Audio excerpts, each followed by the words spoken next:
Hello everyone, this is Nitasha Chaturvedi. Welcome to all on our YouTube channel that is Easy Learning 247. और आज की class में हम लोग करेंगे भाई पाइथन। तो पाइथन का हम लोग आज इंट्रोडक्शन, उसके बाद जितनी भी मैक्सिमम जो इम्पोर्टेंट चीज़ें होती हैं, थोड़ा बेसिक एंड एडवांस, वो सब हम इस वीडियो में कन्वर्ट करेंगे। पाइथन के बारे में अभी क्वेश्चंस मैं करा रही थी ऑलरेडी, लेकिन ये वीडियो में क्योंकि कुछ लोगों को डिमांड था कि मैं पाइथन को एक ओवरव्यू दूं, बेसिक्स दूं और प्रोग्रामिंग भी कोडिंग करके दिखाओ, तो इस वीडियो के अंदर ये सारी चीज़ें कवर होंगी। वीडियो में एंड तक आप लोग जुड़े रहिएगा। सो फर्स्ट पॉइंट है, देखो पाइथन का इंट्रोडक्शन में कि हमें पता है it is widely use general purpose high level language. तो पाइथन हमारी general purpose high level language है। ये जो डेवलप की थी गुडियो वैन रॉसम ने 1991 में की थी। पाइथन को हम हाई लेवल प्रोग्रामिंग लैंग्वेज बोलते हैं, हाई लेवल प्रोग्रामिंग लैंग्वेज। ये it is used software development में होती है, जो सॉफ्टवेयर हमारे जो डेवलप्ड होते हैं उसमें यूज़ हो रही है, वेब डेवलपमेंट में यूज़ हो रही है, सिस्टम स्क्रिप्टिंग में, मैथमेटिक्स में, इन सारी जगह पर पाइथन का हम यूज़ कर रहे हैं आज के समय में।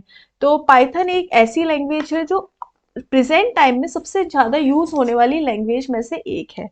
तो इतना आप सभी को याद रखना है। उसके बाद देखते हैं जो पाइथन के फीचर्स हैं। पहला है कि ये इजी टू यूज़ है, ठीक है, मतलब as compare to Java and other programming language C plus plus, ये इजी टू अंडरस्टैंड है क्योंकि इसमें हम सिंटेक्स का यूज़ करते हैं। हम इसमें किसका यूज़ करते हैं? सिंटेक्स का यूज़ करते हैं, इसीलिए इसको इजी बोला गया है बाकी लैंग्वेज के कंपैरिजन में। Code execution interpretation line by line, मतलब जो इसका एग्जीक्यूशन होता है, ये एक इंटरप्रेटेड लैंग्वेज है। तो इसका जो एग्जीक्यूशन होता है, आपने देखा होगा जब हम पाइथन को इंस्टॉल करते हैं, उसके बाद पाइथन जो होती है हमारी लाइन बाय लाइन एग्जीक्यूट होती है। तो जो भी चीज़ लाइन बाय लाइन हमारी एग्जीक्यूट हो उसको हम इंटरप्रेटेड लैंग्वेज कहते हैं। और एक होता है हमारा कंपाइलर। कंपाइलर और इंटरप्रेटर में सिंपल सा मतलब यही है, सिंपल सा डिफरेंस यही है कि ऐसी लैंग्वेज जो हमारी लाइन बाई लाइन एग्जीक्यूट हो वो हमारी इंटरप्रेटेड लैंग्वेज होती है, और जो हमारी कंप्लीट प्रोग्राम लिखने के बाद एग्जीक्यूट हो तो उस लैंग्वेज को हम बोलते हैं कंपाइल टाइप एग्जीक्यूशन। तो पाइथन को हम जो रखते हैं वो हम रखते हैं एज अ इंटरप्रेटेड लैंग्वेज, क्योंकि ये हमारी लाइन बाई लाइन एग्जीक्यूट होती है। इतनी बात समझ में आए? आगे है cross platform language. Cross platform language it is run on window. ये मतलब हमारी किसी भी तरीके के जो प्लेटफॉर्म है, किसी भी तरीके के जो ऑपरेटिंग सिस्टम है, उसमें इजीली रन हो जाती है। इसमें कोई प्रॉब्लम आई थिंक नहीं होगी आप सभी को ये चीज़ें समझने में। उसके अलावा पाइथन पाइथन जो होती है एक्सप्रेसिव लैंग्वेज है। लेस कोड, मतलब हमें कोड कम लिखते हैं और आउटपुट हमें एज अ सेम मिल जाता है। Completeness, support wide range of library को सपोर्ट करती है, फ्री एंड ओपन सोर्स है। तो उसके अलावा जो पाइथन के अदर फीचर्स हैं भाई, ये है कि भाई इजी टू यूज़ है, ठीक है।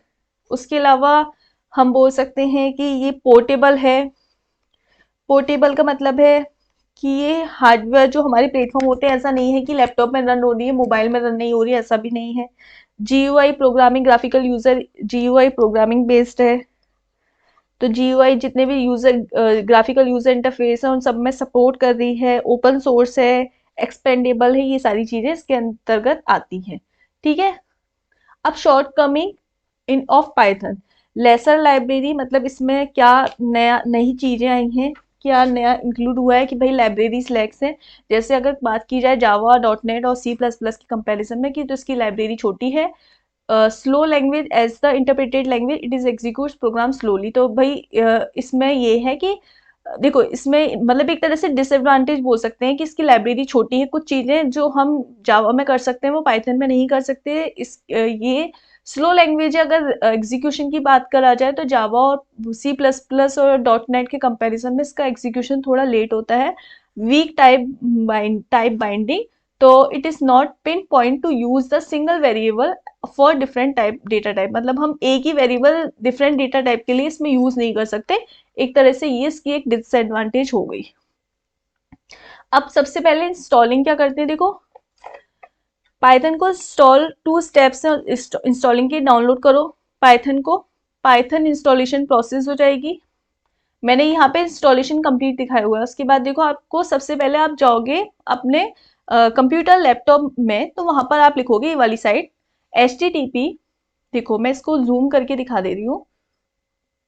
देखो, ये देखो, यहाँ पर आप देख सकते हो, यहाँ पर लिखा हुआ है www.python.org डाउनलोड। तो यहाँ से मतलब इस वाले लिंक से आप डाउनलोड कर सकते हैं। आपको इस तरीके का एक बैकग्राउंड शो हो जाएगा। उसके बाद आप डाउनलोड कर लेंगे, फिर पाइथन को इंस्टॉल करेंगे, पाइथन इंस्टॉल करेंगे। उसके बाद यहाँ पर जैसे ही रन पर इस पर क्लिक करेंगे, आफ्टर दैट क्या होगा, आप पाइथन को सेटअप कर सकते हैं। ठीक है, अब यहाँ पर इन दोनों पर आपको क्लिक करना है। इन दोनों पर जब ओके कर देंगे, क्लिक कर देंगे, आफ्टर आपकी Python user account popup window open हो जाएगी, यस कर देंगे। उसके बाद हमारी जो इंस्टॉलिंग है वो इंस्टॉलिंग होने लग जाएगी।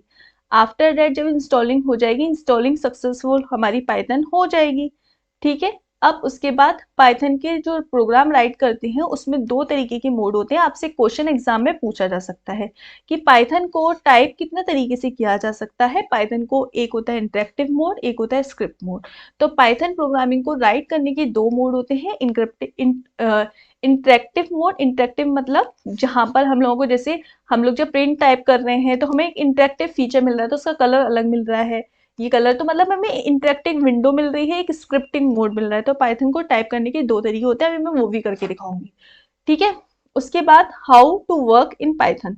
तो अब अगर हम इंटरेक्टिव मोड खोलते हैं तो देखो, सर्च पाइथन EXE, जैसे कि मैं यहाँ पर आपको ओपन करके दिखाती हूँ। मैंने यहाँ पर बोला पाइथन, तो जैसे मैंने बोला पाइथन, तो देखिए, तो ये मेरा एक किसका ये खुल के आ गया, ये विंडो ओपन होके आ गई, ये आपको दिख रही होगी। तो ये जो विंडो ओपन होके आई है, दैट इज, ये क्या है, ये हमारी इंटरेक्टिव मोड है। ये फाइल क्या होती है, पाइथन EXE फाइल होती है। ठीक है, उसके बाद how to work in Python. अगर हम नॉर्मली हम लोग जो वर्क करना पसंद करते हैं वो IDLE में करते हैं। ठीक है, IDLE कैसे ओपन करते हैं, जैसे अभी आपने इंटरेक्टिव मोड ओपन किया था, ऐसे ही सेम आप IDLE ओपन कर सकते हैं। मैंने ऑलरेडी इंस्टॉल करा हुआ है, इसीलिए देखो यहाँ से मैं IDLE पे आपको ओपन करके दिखा रही हूँ। ये देखो मेरा IDLE शेल ओपन हो गया। ठीक है, अब यहाँ पर जैसे मुझे कुछ भी प्रिंट करना है, मैंने लिखा प्रिंट, और फॉर एग्जाम्पल मेरे को लिखना है हेलो, तो मैंने हेलो लिख दिया। उसके बाद मैंने हेलो लिखा, और अगर मैं इसको हेलो को प्रिंट कराना चाहती हूँ, हो गया। अगर मुझे प्रिंट में मैंने लिखा इजी लर्निंग 247, तो मैंने लिखा सपोज इजी लर्निंग 247। तो अगर मैंने ये लिखा है तो यही प्रिंट हो जाएगा, इजी लर्निंग 247। अगर मैंने प्रिंट में नॉर्मल मैंने किसी का नेम दिया है, कोई नंबर दिया है, तो मैं देखो जब मैं स्ट्रिंग को प्रिंट करा रही हूँ, यहाँ पर, तो मैं डबल इन्वर्टेड कॉमा लगा रही हूँ। लेकिन जब मैं स्ट्रिंग को प्रिंट नहीं करा रही हूँ तो मैं यहाँ पे डायरेक्ट क्या लिख रही हूँ, यहाँ पर मैंने लिखा प्रिंट 55, जो मेरा क्या प्रिंट हो गया 55। ठीक है, अभी बाई बाई डिफॉल्ट ये स्ट्रिंग की तरह प्रिंट होगा। अब है हमें अगर दो नंबर का एडिशन सब्ट्रैक्शन कराना है तो बात अलग होती है, अभी हम वो भी चीजें चेक करेंगे, देखेंगे। तो ये समझ में आ गया आपको, आइडियली क्लियर हुआ। आप पाइथन में जैसे कि कोई भी प्रॉम्प्ट, जैसे मैंने अभी हेलो प्रिंट करके दिखाया, आप 8 मल्टीप्लीकेशन 2 कर सकते हैं, 3 मल्टीप्लीकेशन जैसे कि मैं करके देखती हूँ, दिखाती हूँ आपको। अभी देखो मैंने बोला प्रिंट ब्रैकेट में मैंने बोला 5 मल्टीप्लाई 2 करा, एरर आ गया क्योंकि मैंने गलती से वो क्लिक कर दिया था। प्रिंट ब्रैकेट में 5 मल्टीप्लिकेशन 3 करा तो 15 आ गया। तो इस तरीके से हम डायरेक्ट कर सकते हैं। अगर मैंने बोला प्रिंट मुझे करना है 2 + 3 5 मल्टीप्लाई 9, तो दिखना ही प्रिंट हो क्या आ जाएगा, आ गया। तो it's quite simple, it's very simple, कि ये चीज़ें आपको समझ में आ रही होंगी। उसके अलावा भी हम जो चीज़ें देख रहे हैं, ये चीज़ें समझ में आ गई किस तरीके से हम पाइथन में अपने प्रॉम्प्ट में IDLE में यूज़ करते हैं। उसके बाद अब स्क्रिप्ट मोड पे, मतलब स्क्रिप्ट मोड मतलब हम IDLE वर्जन यूज़ कर रहे हैं इसका। तो यही जो अभी मैंने बस बताया वही, अगर मुझे इसको सेव करना है तो इसको मैं सेव भी कर सकती हूँ अपने कोड को। तो सेव के लिए मैं क्या करूँगी, इस फाइल पे गई, सेव एस में गई, यहाँ पर मैं सपोज अपने लोकल डी ई में गई, मैंने लिखा पाइथन। अब सेव के लिए डॉट पी वाई इसका एक्सटेंशन होता है, मुझे डॉट पी वाई लगाना ही पड़ेगा। मैंने एंटर कर दिया तो सेव हो गया मेरा। ठीक है, अगर मुझे अपनी फाइल को देखना है सपोज, तो मैं अपनी फाइल को कहाँ से देखूंगी? अपनी फाइल को मैं देखूंगी अपने पीसी में जाके, वहां पर ई ड्राइव में मैंने पाइथन नाम से सेव करी है। तो पाइथन देखो, पाइथन हो गई। एक सेकेंड देखते हैं सेव हुआ है नहीं।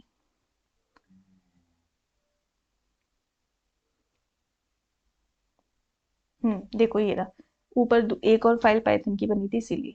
तो ऑलरेडी ये ओपन है इसलिए ये दिखा रहा है ऐसा, ये ऑलरेडी ओपन है। ठीक है, तो कुल मिला के आपको ये चीज़ समझ में आ गई होगी कि मैं क्या कहना चाह रही हूँ, कि हम पाइथन के प्रोग्राम को इस तरीके से एग्जीक्यूट करते हैं। अब रन, अगर अब मैं बात करूँ कि मुझे पाइथन का जो प्रोग्रामिंग का स्ट्रक्चर है कि प्रोग्राम में, तो सबसे पहले मैं प्रोग्राम में क्या करते हैं भाई, ये चीज़ें याद रखने वाली हैं, ये आपको अलग से भी क्वेश्चन में पूछी जा सकती हैं। जैसे सबसे पहले हमारा जो मॉड्यूल होता है, हम मेन प्रोग्राम लिखते हैं, फंक्शंस लिखते हैं, लाइब्रेरी लिखते हैं, स्टेटमेंट्स लिखते हैं, एक्सप्रेशन लिखते हैं, उसके अंदर हम एक्सप्रेशन के अंदर ऑपरेटर और ये सब देते हैं। अभी हम करके देखेंगे बाई कोड, तब आपको ये ज़्यादा अच्छे से क्लियर होगा।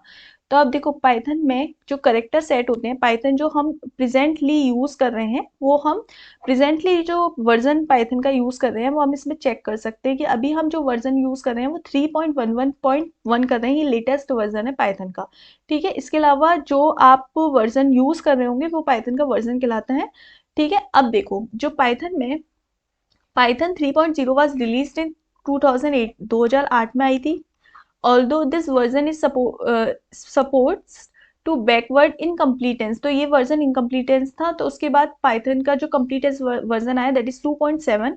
उसके बाद पाइथन में character set, a set of valid characters, जो पाइथन के करेक्टर होते हैं ट्रेडिशनली एस्काई कोड में रखे गए हैं। पाइथन के करेक्टर्स जो एस्काई हमारा जो कोड है, एक्सकाई करेक्टर सेट, तो अमेरिकन स्टैंडर्ड करेक्टर, उसके हिसाब से हमारा जैसे लेटर्स हैं तो वो हमारे ए से कैपिटल जेड, स्मॉल ए से स्मॉल जेड, जीरो डिजिट हमारी 0 से 9, special symbol available over keyboard, तो हमारे जो कीबोर्ड में जितने भी सिंबल हैं वो सब इसमें ले सकता है ये।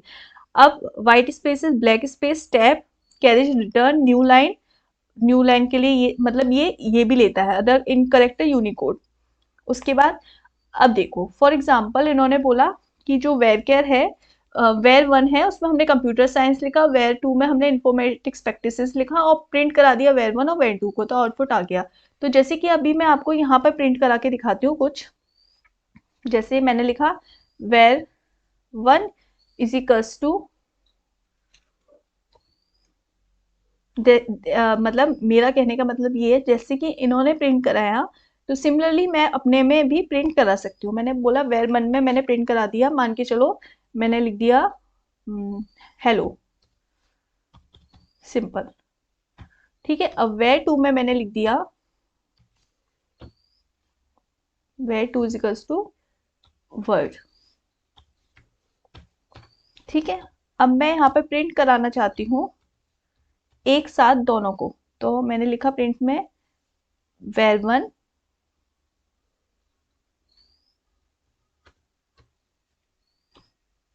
कॉमा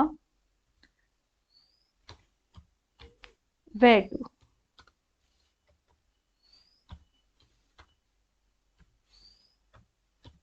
ठीक है, अब देखो ये प्रिंट हो जाएगा, तो वेर 1 और वेर 2 प्रिंट हो गए यहाँ पर। अब देखो पाइथन में एक टर्म आता है टोकन, तो बेसिकली जो टोकन होता है, टोकन क्या होता है भाई, smallest unit of a Python programme is called token. तो अब टोकन के अंदर हमारे कीवर्ड आते हैं, आइडेंटिफायर आते हैं, लिटरल आते हैं, ऑपरेटर आते हैं, पंक्चुएटर आते हैं। एक एक करके हम लोग समझ लेते हैं। देखो जो हमारे कीवर्ड होते हैं, वो जो कीवर्ड जो होते हैं रिजर्व वर्ड होते हैं हमारे कंपाइलर, मतलब हमारे पाइथन में जो पाइथन की लाइब्रेरी में जो ऑलरेडी जो हमारी पाइथन की लाइब्रेरी में जो ऑलरेडी प्री डिफाइंड जो रिजर्व वर्ड हैं, प्री डिफाइंड जो हमारे रिजर्व्ड वर्ड हैं, वो हमारे क्या है, कीवर्ड हैं।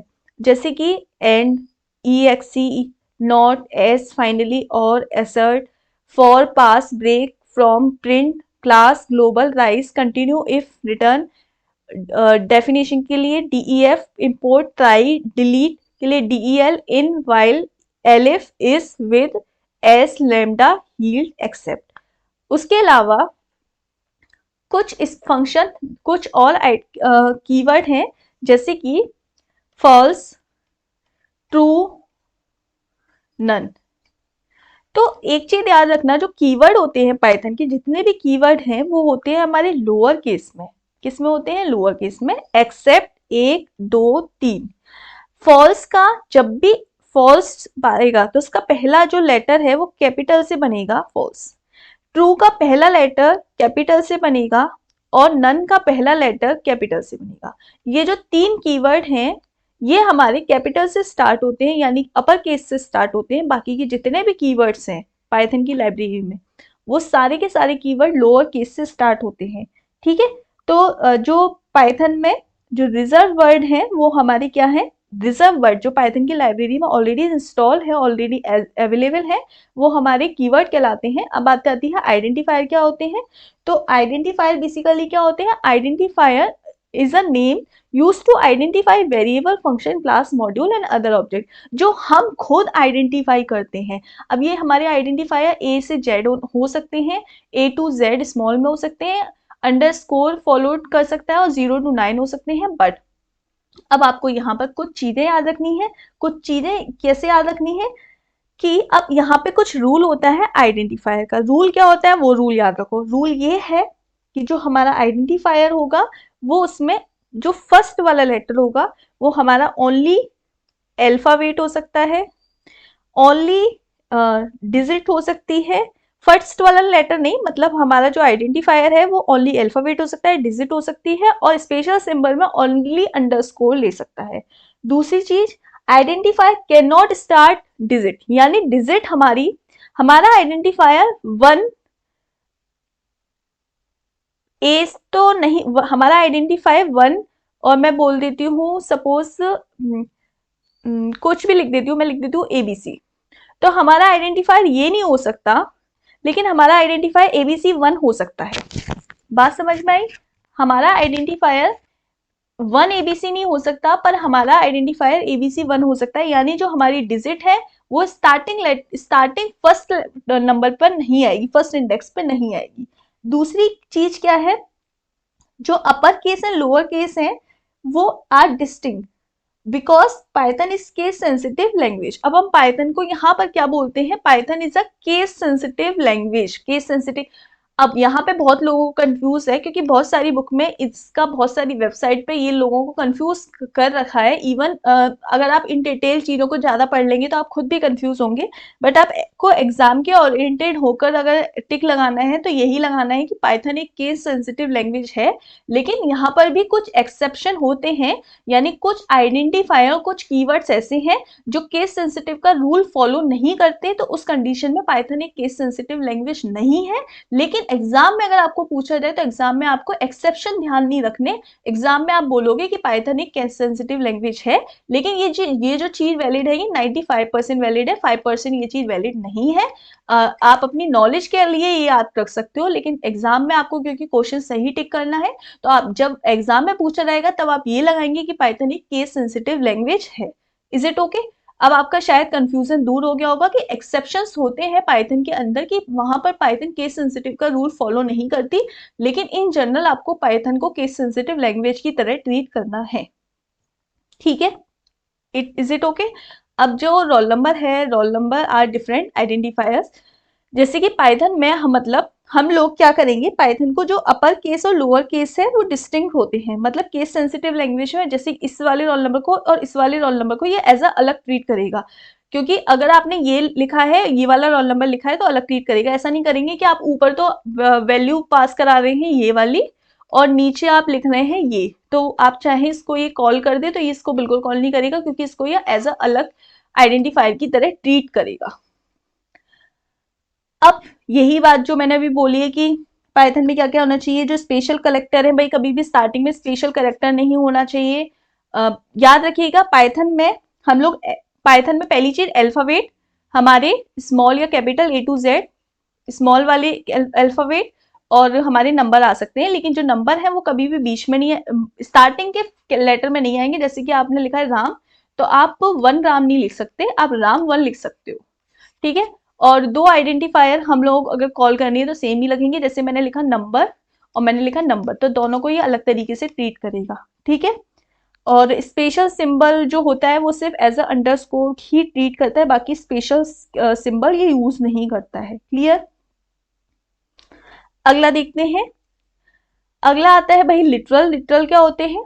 Literals are the Python can be defined as a number, text और the other data represent the values a store value, store in variable, जो हम वैल्यू स्टोर करते हैं। जैसे कि फॉर एग्जांपल देखो, लिटरल्स क्या है? जो हमने वैल्यू स्टोर करी, जैसे कि मैंने नेम, ये जो है दैट इज आइडेंटिफायर, और जो ये है दैट इज लिटरल। जैसे मैंने लिखा नेम, तो नेम में मैंने लिखा निताशा, तो what is Nitasha? Nitasha is a क्या? Nitasha is a literal, but name is identifier, ठीक है।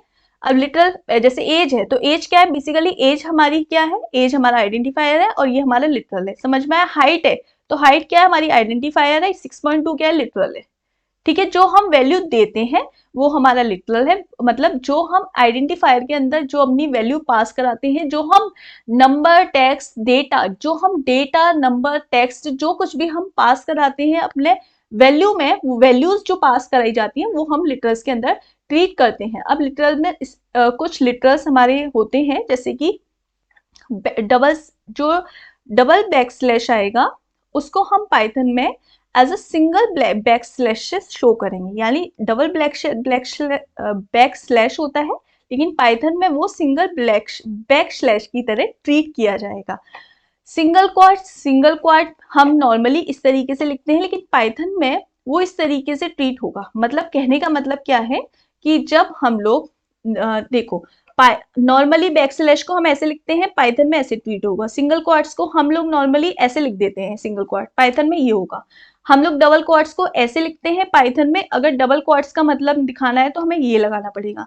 हम लोग एस्काई बेल को नॉर्मली बीई से शो कर देते हैं, लेकिन यहाँ पर हमको back slash A, back space जो होता है हम लोग पाइथन में बैक स्लैश बी से दिखाएंगे। आपको एक नॉर्मल तो आपने सुना ही होगा ना, बैक स्लैश एन का मतलब लाइन फीड, यानी न्यू लाइन में, जब न्यू लाइन में आना हो तो बैक स्लैश एन का लगाते हैं। जब हॉरिजेंटल टैब के लिए यूज करना हो तो बैक स्लैश टी का, वर्टिकल टैब के लिए बैक स्लैश बी का। तो ये सब आप एक स्क्रीनशॉट ले सकते हैं अपने दिमाग में। मोस्टली सबसे ज्यादा जो यूज होने वाली चीजें हैं वो होता है एक तो हमारा बैक स्लैश, तो बैक स्लैश नॉर्मली डबल होता है, लेकिन हम इसको सिंगल की तरह यूज करते हैं। सिंगल क्वार्ट्स को हम एज ऐसे ट्रीट करते हैं। जो मोस्ट इंपॉर्टेंट चीजें हैं वो बता रही हूँ। रिटर्न के लिए बैक स्लैश आर, और जो न्यू लाइन है सबसे ज्यादा यूज होने वाला ये है new line, backslash n. अगला देखते हैं, अगला है ऑपरेटर्स। तो जो ऑपरेटर होते हैं वो हमारे अर्थमेटिक होते हैं, रेशनल होते हैं, असाइनमेंट होते हैं, लॉजिकल होते हैं, बिटवाइज होते हैं, मेंबरशिप होते हैं और आइडेंटिफाई। तो ऑपरेटर का काम क्या होता है? बेसिकली जो सिंबल होते हैं उन, मतलब जो हमारा ऑपरेंड होता है उसके अंदर ऑपरेशंस परफॉर्म कराना। जैसे मैंने बोला ए प्लस बी, ए माइनस बी। अब देखो, जो सबसे ज्यादा यूज होने वाला हमारा जो ऑपरेटर होता है वो होता है हमारा अर्थमेटिक ऑपरेटर। अब अर्थमेटिक ऑपरेटर में हमारी कुछ चीजें होती हैं, एडिशन, मल्टीप्लीकेशन, डिवीजन। अब यहाँ पर देखो, जो प्लस है that is arith, addition x is equals to a plus b, subtraction x is equals to a minus b, division ये सबको पता है। ये वाला जो साइन होता है दैट इज मल्टीप्लीकेशन, स्टार वाला साइन। मॉडुलस यानी रिमाइंडर का मतलब, मैंने बोला 3 मॉडुलस 2, इसका मतलब 2 वन जा 2, तो रिमाइंडर क्या बचा 1। ये हो गया हमारा फ्लोर डिवीजन, यानी हमको वैल्यू जैसे नॉर्मली 3 का डिवाइड 2 से दोगे तो क्या आएगा 1.5, लेकिन हमको 0.5 नहीं लेना, हमको सिर्फ 1 लेना है जब हम फ्लोर डिवीजन की बात करें, यानी ये पॉइंट के बाद की वैल्यू को रिमूव कर देता है। एक्सपोनेंट मतलब जब पावर, जब 2 स्टार लगे हों तब आपको समझना है। जैसे बोला 2 एक्सपोनेंट 3, इसका मतलब हो गया 2 की पावर 3 दैट इज 8। समझ में आया? तो ये हमारे अर्थमेटिक ऑपरेटर होते हैं। अब जैसे कि यहाँ पे एक प्रोग्राम दिया हुआ है, x की वैल्यू 5 है, y की वैल्यू 4 है, और इन सब के अंदर ये ऑपरेशन परफॉर्म करा रहा है। हम लोग भी एक प्रोग्राम करके देख लेते हैं ऑपरेटर का, तब आपको ज्यादा क्लियर होगा। चलो प्रोग्राम करके देखते हैं। मैंने बोला IDLE, ओपन कर लिया, ठीक है। अब मैं यहाँ पर प्रोग्राम करके दिखाती हूँ कुछ आपको। जैसे मैंने बोला a is equals to 5, b is equals to मैंने लिखा 6, ठीक है। अब मैंने बोला प्रिंट, नॉर्मल प्रिंट क्या मैं कर देती हूँ, c is equals to a plus b, ठीक है। अब मैं कर देती हूँ प्रिंट c, देखो तो 11 प्रिंट हो गया। अब यही इन्हीं वैल्यूज में मेरे को करना है, जैसे मैंने बोला a इज इक्वल्स टू, अब मेरे को सारा कुछ एक साथ करना है। मैंने बोला a is equals to 5, b is equals to मैंने ले लिया 10, ठीक है। अब मैं ऑपरेशन दिखा रही हूँ, c इज इक्वल्स टू, नहीं मैं डायरेक्ट इसी के अंदर करा रही हूँ, प्रिंट a माइनस b, मैं ऐसे भी करा सकती हूँ। आ गया, मैंने कराया प्रिंट a मल्टीप्लाई b। ये मैंने आपको दिखाया कि मैं अलग से c के अंदर स्टोर करके भी वैल्यू दिखा सकती हूँ। जैसे मैंने c is equal to a plus b और प्रिंट c कराया था, और मैं डायरेक्ट भी करा सकती हूँ। मैंने लिखा print a divide by b, तो देखो ये देखो डायरेक्ट प्रिंट हो गया। मैंने लिखा प्रिंट मल्टीप्लाई हो गया, डिवाइड हो गया। मैंने बोला print a modulus reminder, a modulus b,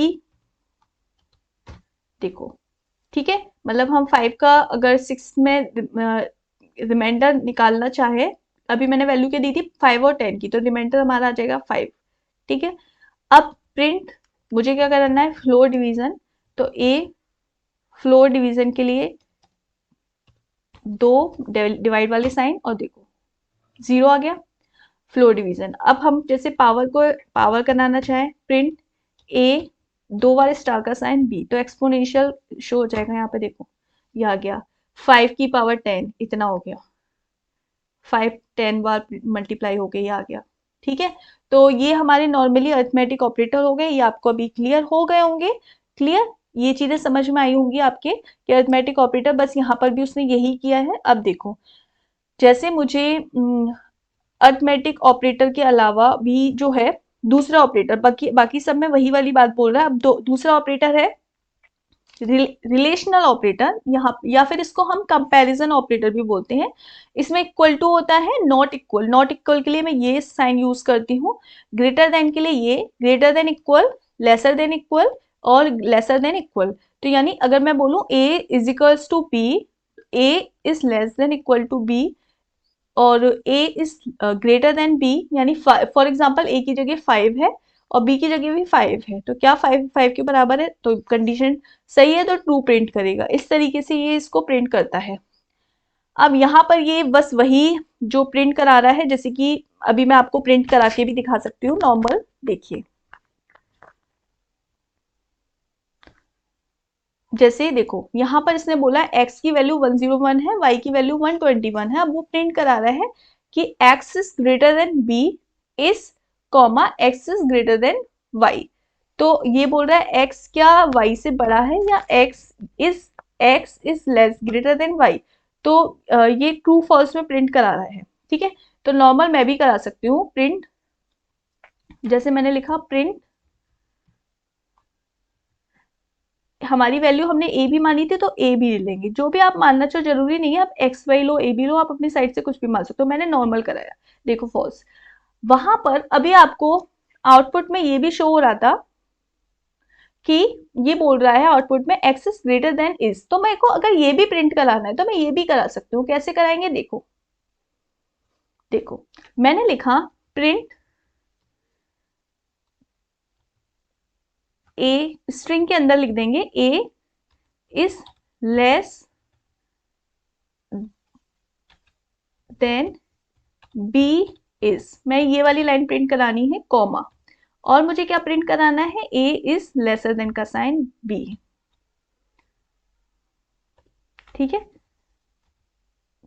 तो देखो बोल रहा है कि a इज लेसर देन, देखो यहाँ पर ये बोल रहा है कि a is less then b, जो हमने लाइन प्रिंट कराई थी बाई स्ट्रिंग, जो हमने प्रिंट कराया था वो भी प्रिंट हो गया। उसके साथ साथ देखो a is less then b is, तभी तो ये प्रिंट करेगा, देखो ठीक है। क्लियर हुआ। अगर मुझे अब जैसे यहाँ पे और भी हमारे रिलेशनल ऑपरेटर बोल रहा है और जितने भी हैं, जैसे मैं बोलूँ नॉट इक्वल, तो नॉट इक्वल भी दिखा सकता है। मैंने बोला print A is not equal, not equal के लिए मेरे को क्या लगाना है, नॉट इक्वल वाला साइन, नॉट इक्वल वाला साइन मैं ऐसे लगाऊंगी और उसके बाद इक्वल लगाऊंगी और देन बोलूंगी बी और इसका ब्रैकेट बंद करूंगी और देखिए ये ट्रू, मतलब हाँ इक्वल तो नहीं है ना, तो वो ट्रू प्रिंट हो गया। तो ये वैल्यू हमारे ट्रू और फॉल्स में प्रिंट होती है। अब इसके अंदर में एज अ कंडीशन की तरह, अब उसके बाद हमारे ये कुछ और ऑपरेटर्स होते हैं, that is assignment operator. Assignment operator क्या होते हैं, जो असाइन वैल्यू को असाइन करने के लिए यूज किए जाते हैं, जैसे इक्वल टू और प्लस। इसका मतलब नॉर्मली होता है, जैसे अगर हमें दो नंबर्स को ऐड करना है तो नॉर्मली हम लोग प्रोग्रामिंग में लिख देते हैं a plus equals to B, यानी इसका मतलब यही है a equals to a plus B. ठीक है, तो डिवाइड के लिए भी हम ऐसे यूज कर लेते हैं प्रोग्रामिंग में, बट इसका सीधा सा मतलब ये है a equals to a divide by b। ऐसी मल्टीप्लाई के लिए हम लोग यूज कर देते हैं लेफ्ट ओपन, और सेम ऐसे ही माइनस के लिए a minus equals to B का मतलब है a equals to a minus B.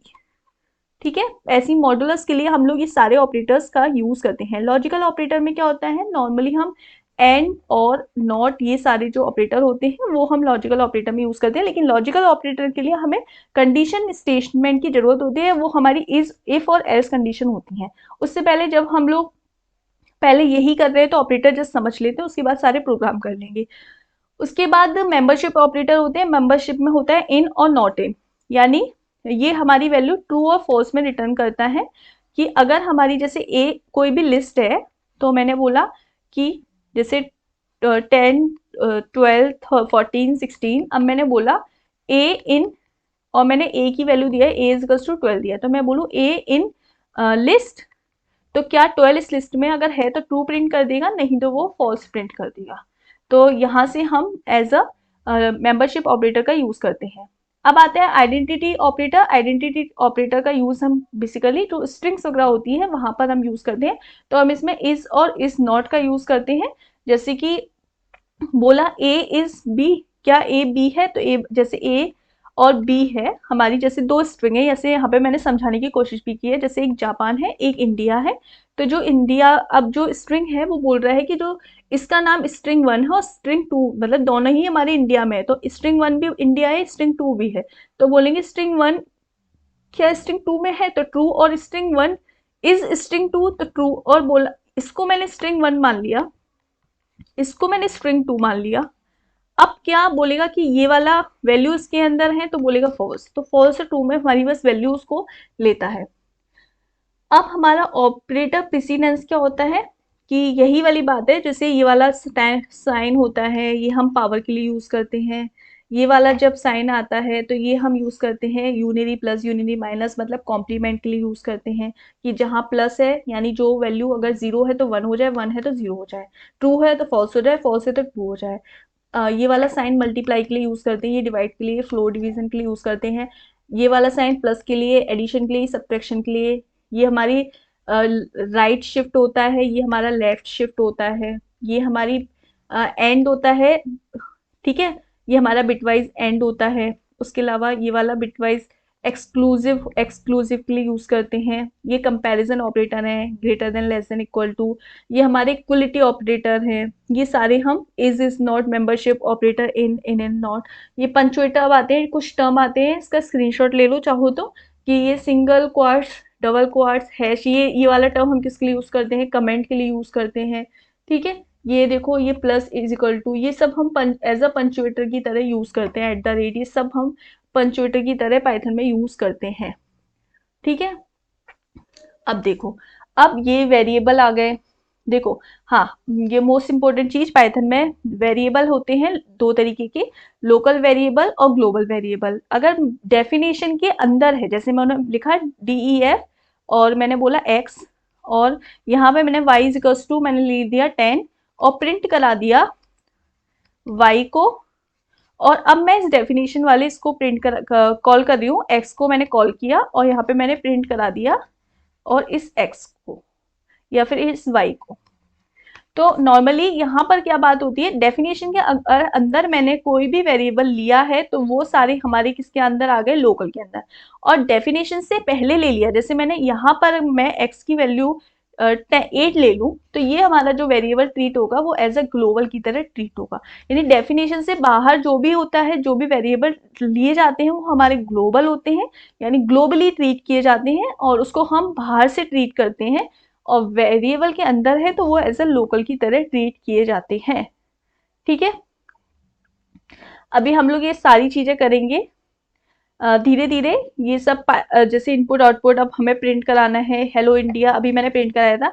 चलो अब हम प्रोग्रामिंग देख लेते हैं, प्रोग्रामिंग से जो चीजें हमारी रह गई, जैसे इफ एल्स स्टेटमेंट हुआ, कुछ भी हुआ, तो हम प्रोग्रामिंग से देख लेते हैं। मैं एक नई विंडो ओपन कर लेती हूँ। तो न्यू विंडो के लिए मैं आईडीएलई पे गई, आईडीएलई पर मैंने न्यू विंडो ओपन करी, तो मैंने आईडीएलई लिखा नॉर्मल, मेरी आईडीएलई आ चुका है, और इसको फुल स्क्रीन पे करके मैं आपको नॉर्मल कुछ प्रोग्राम सिखा देती हूँ। प्लस माइनस मल्टीप्लीकेशन डिवाइड की तो आप कर ही लोगे। देखो नॉर्मल अगर मैंने बोला a equals to 5, b equals to 16, और मैंने प्रिंट करा दिया प्रिंट a प्लस b, तो ये प्रिंट हो गया 21। एक तरीका ये है। दूसरा तरीका क्या है, मैं बोलूं कि मुझे a इजिकल्स टू 5 लिया, b इजिकल्स टू 12 लिया, और मुझे प्रिंट कराना, मैंने सी में ये वैल्यू स्टोर करा दी, और मैंने लिखा a प्लस बी, और फिर उसके बाद मैंने प्रिंट करा दिया प्रिंट, और मैंने बोला a प्लस बी। तो यहाँ मैंने प्रिंट में c को प्रिंट करा दिया, मैंने c को प्रिंट करा दिया, तो यहाँ से मेरा c प्रिंट हो जाएगा 17। ठीक है, अब एक तीसरा तरीका है इसी को सॉल्व करने का, कि मैंने यहाँ पर एज ए तीसरा तरीका है कि मैंने एज अ इनपुट दे दिया, यानी मैं रन टाइम पे, एग्जीक्यूशन टाइम पे अपनी वैल्यू देना चाहती हूँ। मैंने लिखा इनपुट, और ब्रैकेट में मैंने लिखा enter a enter enter first number, enter first number, तो मैंने ये लिखा। अब देखो एंटर फर्स्ट नंबर मांग रहा है, मैंने बोला 8 है। अब मैंने वापस से बी लिया, और मैंने लिखा इनपुट, और मैं बोलती हूँ एंटर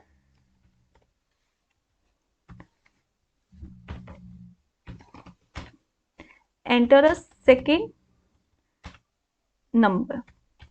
ठीक है, अब ये मुझसे सेकेंड क्या हुआ, हाँ गलती हो गई, सॉरी, मैंने inverted comma double inverted comma एक जगह डबल ले लिया, एक जगह सिंगल ले लिया, यही तो चक्कर पड़ता है। कोई दिक्कत नहीं है, एंटर सेकेंड नंबर। ठीक है, अब ये सेकेंड नंबर बोल रहा है, मैंने बोला 5। अब मैं कह रही हूं प्रिंट कराओ ए को, ए प्लस बी को। तो देखो मैंने फर्स्ट नंबर लिया था 8, सेकेंड नंबर लिया था, सेकेंड नंबर मैंने क्या लिया था 5, तो ये प्रिंट क्या करा है 85। लेकिन क्या 8 और 5 का जो सम होता है वो 85 होता है? नहीं होता। ये तो इसने कॉन्केटिनेशन कर दिया, यानी इन दोनों को आपस में मिला दिया, कॉन्केटिनेशन कर दिया। इसने इनको ऐड तो नहीं किया। अगर मैं 8 और 5 को ऐड करूं तो क्या आएगा, 13 आएगा, लेकिन यहाँ पे 13 तो आया नहीं, यहाँ पे क्या आया 85। लेकिन अब मैं चाहती हूँ कि ये इन दोनों को एज अ इंटीजर की, क्योंकि यहाँ पर अब मुझे यहाँ पर इस समय मुझे देना पड़ेगा इंटीजर, तो मैं कैसे दूंगी, जैसे मैंने लिखा a equals to int, bracket में इनपुट, एंटर फर्स्ट नंबर। ठीक है, अब बोल रहा है फर्स्ट नंबर 5। अब मैंने बोला b equals to int input, bracket में मैंने लिखा enter second number.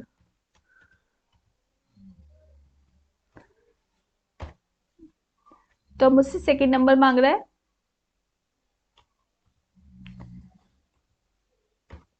Second number मैंने दिया 6। देखो अगर आप इन ब्रैकेट बंद करना भूल जाए तो अगली लाइन में रोकता है, अगली लाइन में आप ब्रैकेट लगा सकते हैं, उसका कोई दिक्कत नहीं है। अब मेरे को प्रिंट कराना है प्रिंट a प्लस बी, तो यहाँ पर ये प्रिंट हो जाएगा 11। कोई दिक्कत? यहाँ पर अब देखो ये प्लस हो गया, 5 प्लस 6 11। अब मैं इसको एक और तरीके से लिख सकती हूँ, मैंने डायरेक्ट लिखा a is equals to input, मैं स्टार्टिंग में दे दूं इनपुट और मैं इसमें लिख देती हूँ एंटर योर मार्क्स। ए अपने मार्क्स को लिखता है, ठीक है। अब मैंने सिर्फ एंटर लिखा है बी, तो मैंने लिखा तुम्हारे किसी के मार्क्स आए 86, तो 86। अब मैंने लिखा B is equals to input enter your marks. इसको भी मैंने यही बोल दिया कि आपको भी अपने मार्क्स को प्रिंट करना है। तो ये बोल रहा है, मैंने बोला इसको 90, इसके 90 नंबर आए। अब मैं इसको प्रिंट करा देती हूँ, प्रिंट कराया मैंने। अब देखो, अब मैंने अगर यहाँ पे मैंने स्टार्टिंग में इंटीजर नहीं लिया तो अब ये मार्क्स को 8690 की तरह प्रिंट करा देगा ए वी में, लेकिन मैं चाहती हूँ कि ये इनको ऐड करे, तो मैं यहाँ पर भी इंटीजर लगा सकती हूँ। मैंने लिखा इंट वैल्यू किसकी है, ए की, तो इंट ए प्लस इंट किसकी वैल्यू है, बी की, तो बी, ठीक है।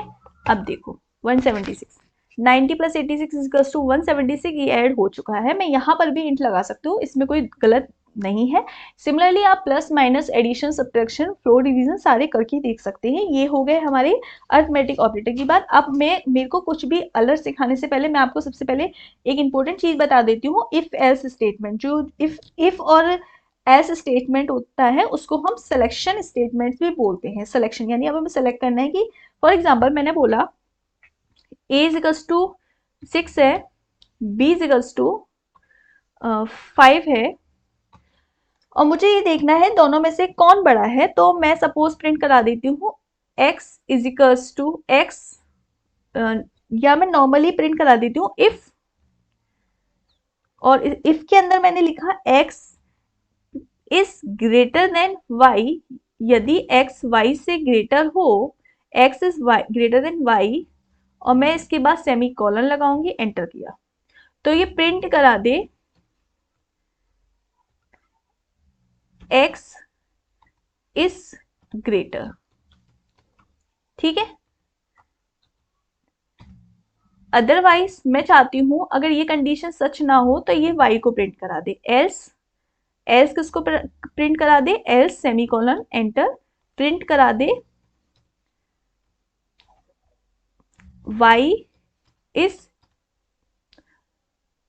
अभी यहाँ पे देखो मैं गलती कर रही हूँ, यहाँ पे मैंने गलती क्या ली, ऊपर मैंने वैल्यू ली है a और b की, यहाँ पे मैं x और y मान रही हूँ।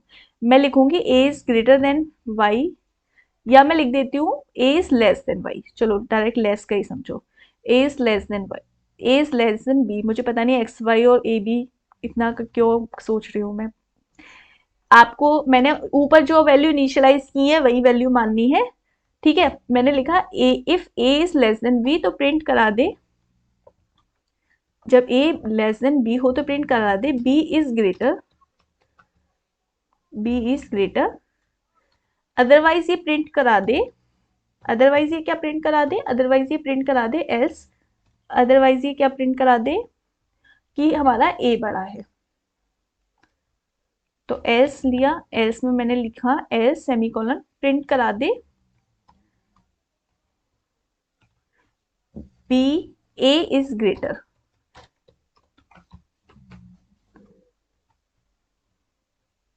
देखो क्या आ गया, a इज ग्रेटर आ गया, क्योंकि 6 और 5 में a बड़ा है, तो यहाँ पे एल्स कंडीशन, इफ में गया कंडीशन फुलफिल नहीं हुई, फिर ये एल्स में गया कंडीशन मिल गई इसको, इसने प्रिंट करा दिया।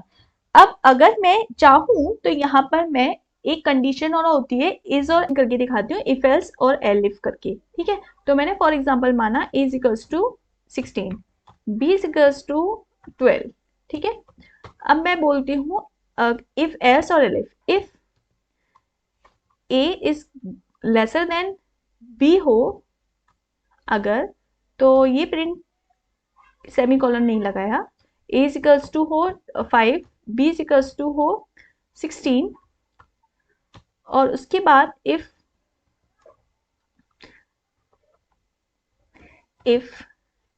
a is lesser than b हो, सेमी कॉलन लगाना जरूरी है, नहीं तो सिंटैक्स एरर आएगी। उसके बाद मैंने प्रिंट कराया, मैंने इसमें कुछ भी लिखा, मैंने बोला हेलो स्टूडेंट्स, ठीक है। अदरवाइज उसके बाद मैं एक और कंडीशन पे गई, मैंने बोला कि अगर ये नहीं हो तो भाई एलिफ चल जाए। एलिफ में मैंने बोला a इजिकल्स टू b, यदि ये बराबर हो तो सेमी कॉलन लगाएंगे, आफ्टर इट मैं बोलती हूँ प्रिंट करा दो केवीएस एग्जाम। आप जो भी प्रिंट कराना चाहो वो ही आ सकता है। उसके बाद अगर इन दोनों में से कोई भी कंडीशन पूरी नहीं हो तो भाई वो प्रिंट करा दे else good bye.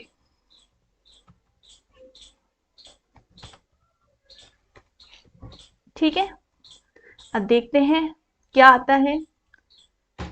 Hello students, तो क्योंकि यहाँ पर वैल्यू दी है 5 और 16, तो ऑब्वियस सी बात है 16 इज ग्रेटर देन 5, और हमारी इफ कंडीशन में ये कंडीशन दी हुई है, तो हेलो स्टूडेंट प्रिंट हो गया यहाँ पर। और उसके बाद उसे आगे के लूप, आगे की कंडीशंस में जाने की आवश्यकता ही नहीं है।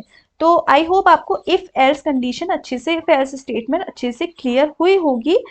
ये बात, ये मैं समझती हूँ कि आपको अब इसमें कोई प्रॉब्लम नहीं हुई होगी इफ एल्स कंडीशन में। अब बात आती है कि अगर हमें लूप समझना है, अब आते हैं टर्म कि हमें लूप समझना है। तो एक आता है, दो तरीके के लूपिंग हम पढ़ते हैं, एक होता है फॉर लूप, एक होता है वाइल लूप। तो बेसिकली जो फॉर लूप और वाइल लूप होते हैं वो होते हैं हमारे इटरेटिव स्टेटमेंट। तो जो इटरेटिव स्टेटमेंट होते हैं ये हमारा जो टास्क परफॉर्म कराने में यूज किए जाते हैं। पहला जो होता है वाइल लूप, उसके बारे में मैं पहले समझा दूं, क्योंकि ये वाइल लूप कम यूज होता है as compare to for loop के। तो जो फॉर लूप होता है वो हमारा ज्यादा यूज होने वाला लूप है, और जो वाइल लूप है वो हमारा कम यूज होने वाला लूप है। ठीक है, समझते हैं। देखो, मैंने बोला कोई भी आप नंबर मान लो, मैंने बोला n इजिकल्स टू 20, या मैं नॉर्मल बोल देती हूँ 10 ही ले देते हैं, ठीक है।